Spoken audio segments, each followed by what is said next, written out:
Welcome back, everyone, to Brown Bag Bets, powered by BETSPERTS. We are your daily dose of quick hit handicapping and sports betting picks. I'm Alex Christenson, and joining me again this week, looking lovely in that little Masters zip-up. I'm so jealous of that. Did you actually go to the Masters and get that, or did you have somebody bring it back for you, Matt? No, I've had friends go to the Masters and offer to bring things back, and I've always declined because I feel like that's something you actually want to be there to get. A couple of years ago, it was actually the Tiger Masters. We were lucky enough to hit the lottery on some practice tickets or practice round tickets. So we went to the Tuesday practice round with my dad and my two brothers. Spent entirely too much money in that pro shop. I now get why they're able to build so many new additions to that course, because that thing had like 2,000, 3,000 people in there, all in line to spend hundreds of dollars. But moved very quickly. But long story short, was there, spent way too much money, had an awesome time, but that was a pretty great experience. That does sound pretty great. It was much better. Tennis didn't go so hot yesterday. We got a tiebreaker in one of our matches with the totals, but then the other player didn't win a single game in the second set. But you did pretty well with baseball, I believe. The Brewers let us down, but everything else? No. We did very bad in baseball, I was going to say. Oh, no, that's right. You got snookered on the Phillies at the end. So what happened was we got the Brewers took a no-hitter into the seventh, up 4-0, and then the Pirates go off for a 5-run seventh, win that game. Phillies have a 5-2 lead in I think it was the bottom of the seventh, and they pull Zach Wheeler, the reliever, gives up the 2-run bomb. Andrew Vaughn doesn't get the two hits, but he has the homer. So if I would win total bases or Vaughn to homer, and when that hits, Adam Engel was the only one that wasn't very close. But again, that was a plus 650 long shot, so I wasn't really expecting that one to hit. If you notice, I shaved. I felt like I needed to fix up the luck here. I think I'm 1-5, 1-4 in the last 2 days. So I figured, let's change things up. Let's shave the beard. Let's get some new vibes going here, and I think we're going to cover today. I like that. That's good. You got to kind of clean things up. And we're going to talk quickly before actually we do get into prize picks. We had a question here. Have you heard that Joe Burrow's looking pretty bad in camp, Matt? Does that concern you at all? Have you read anything about that? Our buddy Vegas Refund in the chat was asking. I have not, but that is a little bit alarming, because with that the addition of Jamar Chase, the receiver from LSU, you'd expected him to have a pretty good camp, but coming off that ACL, I guess you never really know how things are going to time up getting back into the swing of things. So it's probably alarming to start up here, but once he kind of gets back into the speed of after missing almost a year of game action, that probably picks up pretty quickly, I think. Yeah, it's disappointing. I mean, it's someone that was counting on the Bengals to score a lot of points this year. Obviously, Joe Burrow would be a big part of that. So I don't know if I had a ton of optimism at the Bengals in general, but as a team that I think I was going to look at, maybe, team total overs in their games and stuff, Joe Burrow was a big part of that plan. So maybe we'll put that aside. But we do have some good news. Again, we talked about this on Monday, our partnership with PrizePicks. It's another opportunity for you guys, the listeners and followers, to get some free money, frankly. If you are in one of the states that PrizePicks is available in, or Canada, it's available in just about, the majority of states. I forget the list that they're out of. But you either probably live in a state with PrizePicks or you're very close to one. So download the app and make sure that you use the promo code BBB, or follow the links that you can find, I'm sure, on our Twitter page and on the YouTube page and things.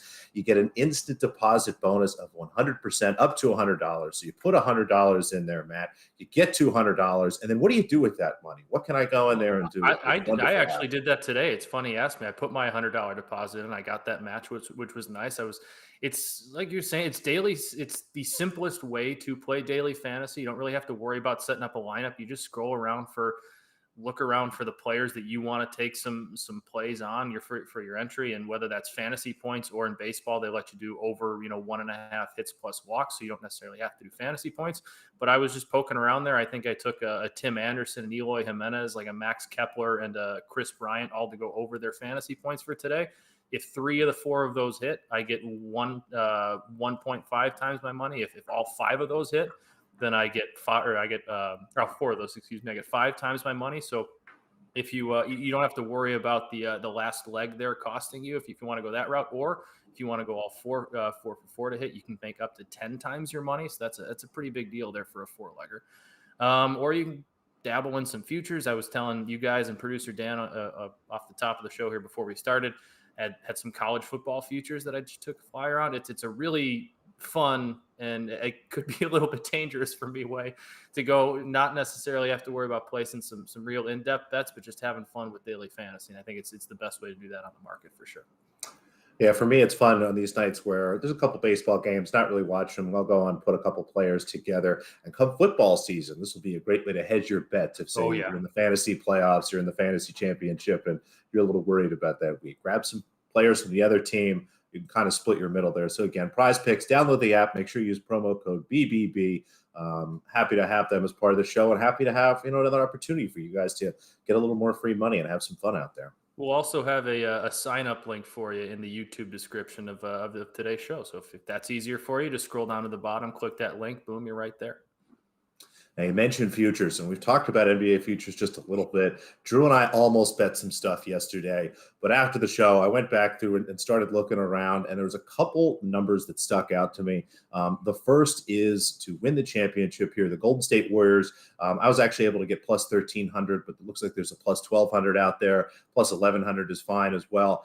Anything 11 to 1 or better on this team. I think that the way they're put together right now, they can be very competitive in a Western Conference that I think is a little more wide open than people are giving it credit. But we'll talk about the Lakers in just a second.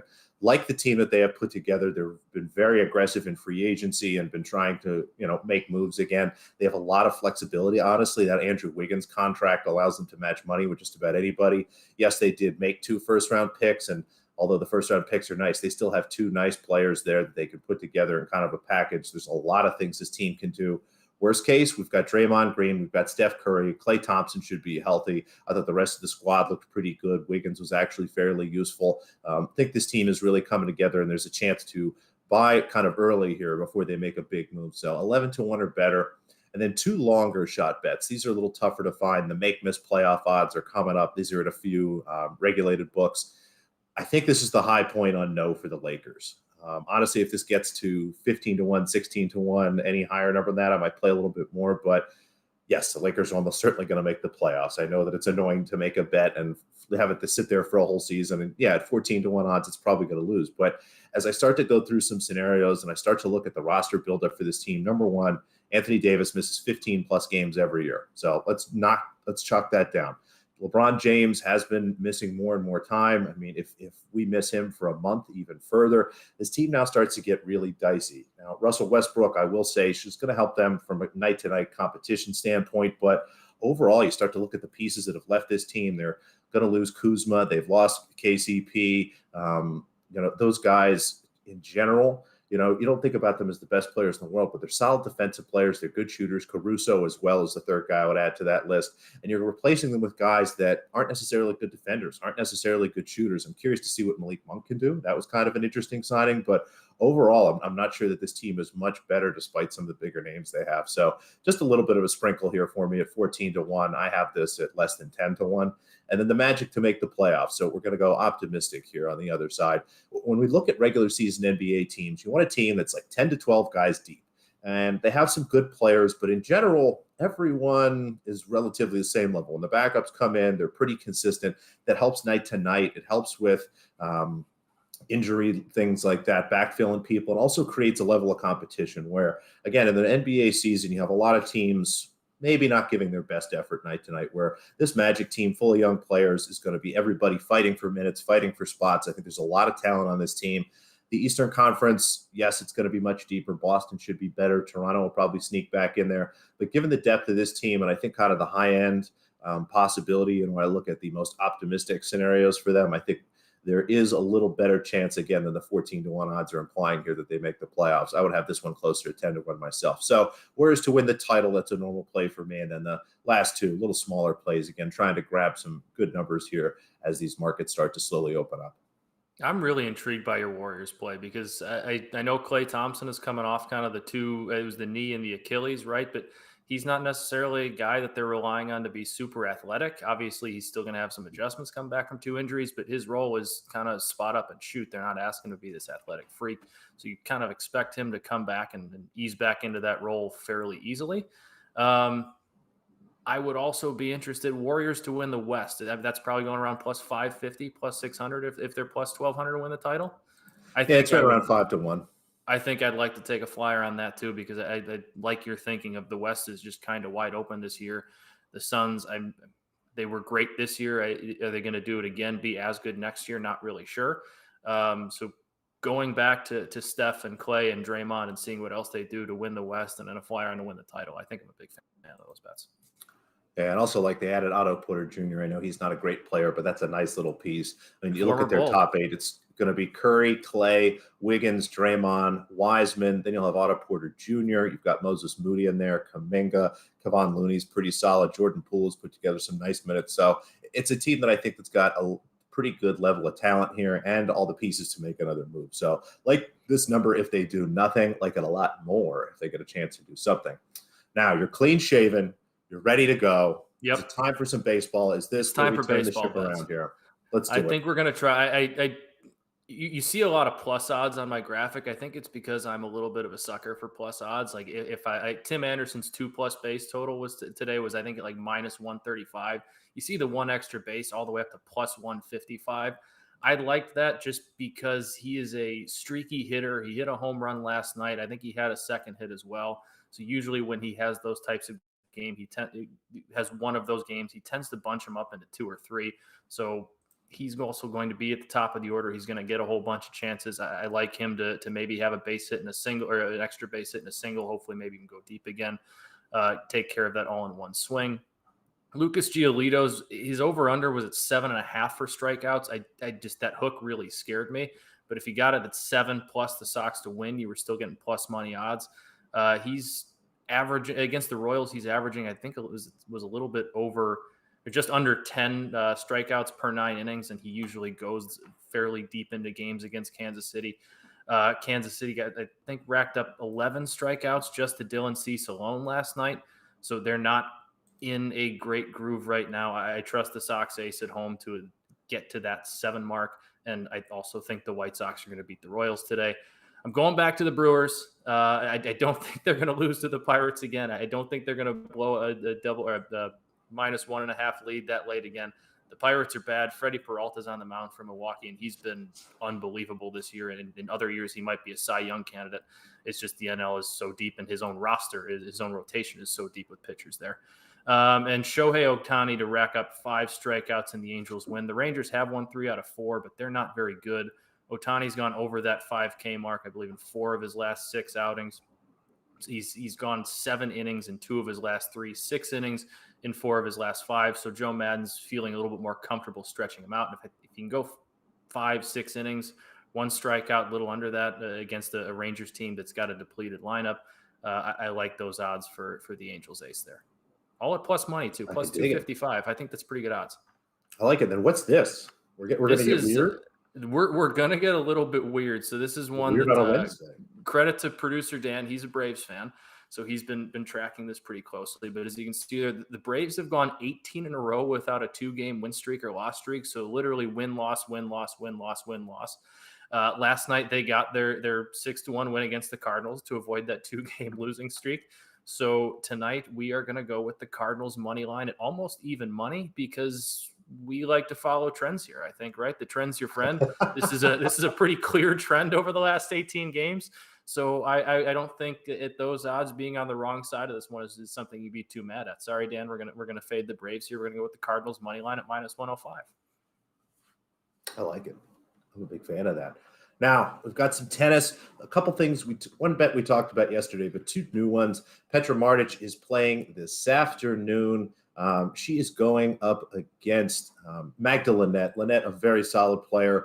Again, Martic, I think here the market looking a little too much at what she did kind of the first months of the season on a hard court and not, her overall form this year and the general talent she showed over the last couple of years. If I take this line and try to make it myself really based on the first part of the hard court season, this number makes sense to me. But when I start to build in past years, I start to build in, some of the easier opponents Linette has beat. I've got Martic out to -145 myself. So -115, -120 there on Martic is a solid number. Yulia Putintseva looked very solid in her match yesterday. This one will not be today. I believe this one is actually tomorrow. So you've got a little time to get this one in.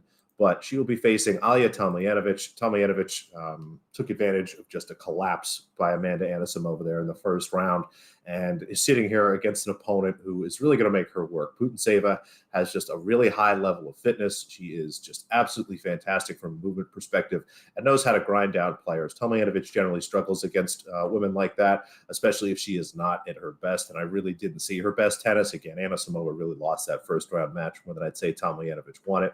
And then Anna Konju, we talked about this yesterday, -3 games. This is sneaking out to 3.5 at places. -3, -120 still good. So a couple tennis picks for us there. And then I believe we have one more. Again, just to touch on this one from yesterday, Barra +125. You can still find some +120s and stuff out there against Kristina Kakova, and that'll be very early tomorrow morning.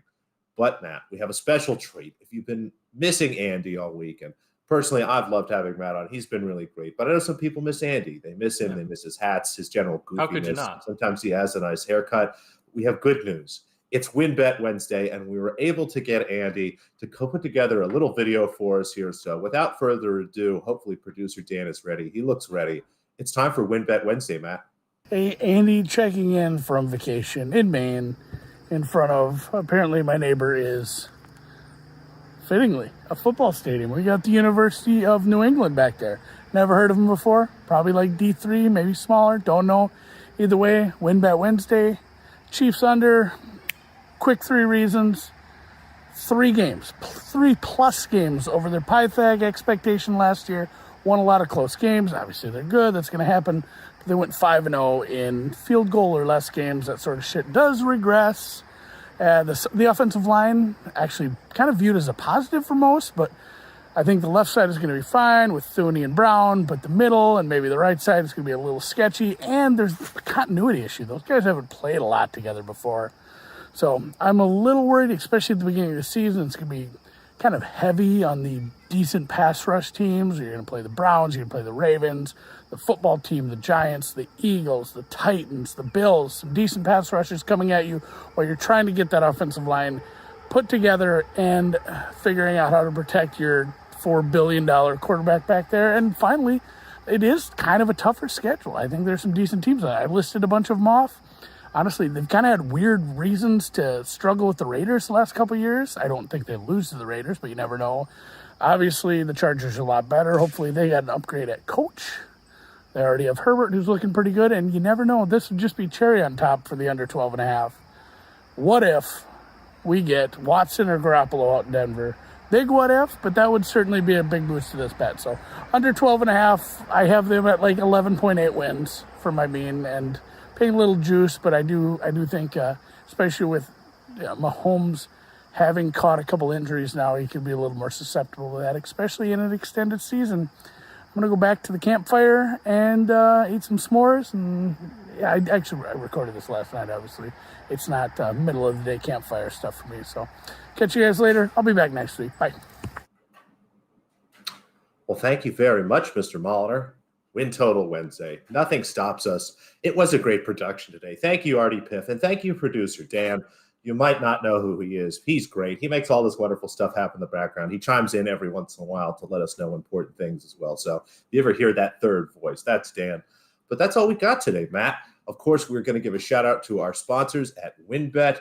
Make sure that you sign up for them on the app. Again, risk-free bet up to $500. Believe it's up to $1,000 in Michigan still. And, of course, take a screenshot. Send it to the BETSPERTS Twitter account. Send it to Matt. Heck, send it to Andy. He's on vacation. He won't notice till he gets back, and that'll be fun. And you'll get a YETI, a beautiful white laser-etched BETSPERTS YETI. It's fantastic. You'll use the crap out of it. But thanks, everybody, for watching. Thanks for listening, and we'll see you tomorrow.